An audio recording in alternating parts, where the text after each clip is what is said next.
أعوذ بالله من الشيطان الرجيم. بسم الله الرحمن الرحيم. يا بني إسرائيل اذكروا نعمتي التي أنعمت عليكم وأوفوا بعهدي أوف بعهدكم وإياي فارهبون وآمنوا بما أنزلت مصدقا لما معكم ولا تكونوا أول كافر به ولا تشتروا بآياتي ثمنا قليلا وإياي فاتقون ولا تلبسوا الحق بالباطل وتكتموا الحق وأنتم تعلمون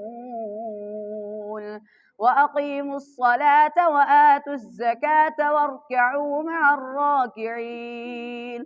أتأمرون الناس بالبر وتنسون أنفسكم وأنتم تتلون الكتاب أفلا تعقلون واستعينوا بالصبر والصلاة وإنها لكبيرة إلا على الخاشعين الذين يظنون أنهم ملاقو ربهم وأنهم إليه راجعون.